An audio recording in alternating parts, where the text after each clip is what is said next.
வணக்கம் நண்பர்களே, படைப்பாளி என்கிற யூடியூப் சேனல் ஓப்பன் செஞ்சுருக்கோம். இது முழுக்க முழுக்க சினிமா செய்திகள், உண்மைகளை மட்டுமே.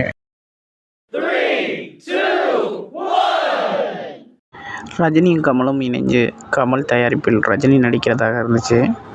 ஏன் ரஜினி கமல் தயாரிப்பில் நடிக்க முன் வந்தாருன்னா, இதுக்கு முந்தி கமல்து தயாரிப்பில் வந்த படம் ஏகப்பட்ட நஷ்டமானனால நண்பரும் நடிகருமான கமலுக்கு கை கொடுக்கலான்னு ரஜினி முன் வந்திருக்கிறாரு. அந்த சந்தோஷத்தில் கமல், ஓகே ரஜினி, உடனே படத்தை வச்சுக்கலாம், எப்போ ஸ்டார்ட் பண்ணலான்னு ரஜினிகிட்ட கேட்டிருக்காரு. ரஜினி சொல்லியிருக்காரு, படம்லாம் ஸ்டார்ட் பண்ணிடலாம், ஆனால் டைரக்டர் மட்டும் நான் சூஸ் பண்ணிடுறேன்னு இருக்காரு. கமலோ சரி, நஷ்டத்தில் இருந்ததுனால ஏதோ கை கொடுக்க வந்திருக்காரு.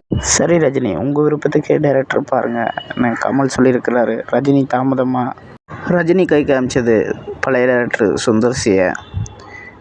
கமலும் மக்களும் எதிர்பார்த்தது ஏதோ லைனில் உள்ள புது டைரக்டரை காமிப்பாருன்னு பார்த்தா சுந்தர் சியை நான் முடிவு பண்ணியிருக்கேன்னு ரஜினி சொன்னோன்னே கமல் கொஞ்சம் யோசித்தார்.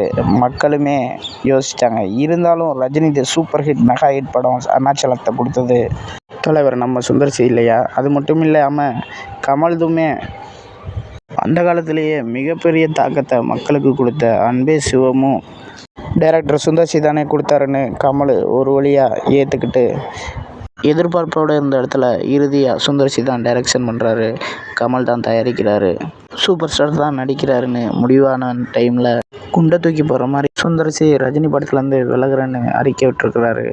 இந்த விலகலுக்கு காரணம் சுந்தர் சி மட்டுமேன்னு மீடியாவும் ரசிகரும் பேசிட்டு வர்றாங்க. அதுக்கு காரணம் பின்னாடி கமல் மட்டும்தாங்க இருக்கிறாரு. அதுக்கு ரஜினியுமே ஒரு வழியாக ஒத்து போயிருக்கிறாரு.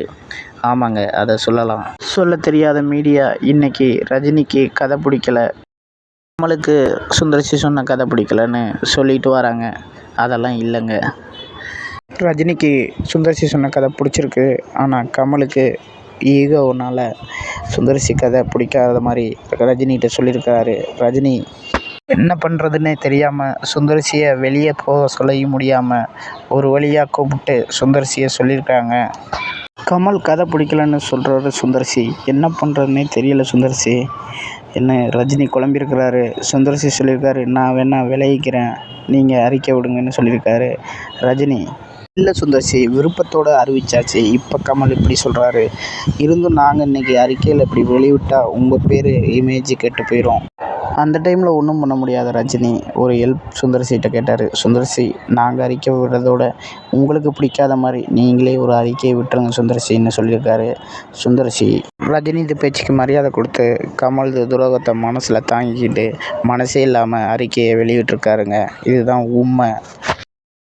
தெரியாமல் மீடியா என்னென்னமோ சொல்கிறாங்க. சுந்தர் சிக்கிட்ட நல்ல கதை இல்லை, அதனால் ரஜினிக்கு பிடிக்கல, கமலுக்கு பிடிக்கலங்கிறாங்க. அதெல்லாம் இல்லைங்க, ஈகோங்கிற ஒரு காரணத்தினால தான்.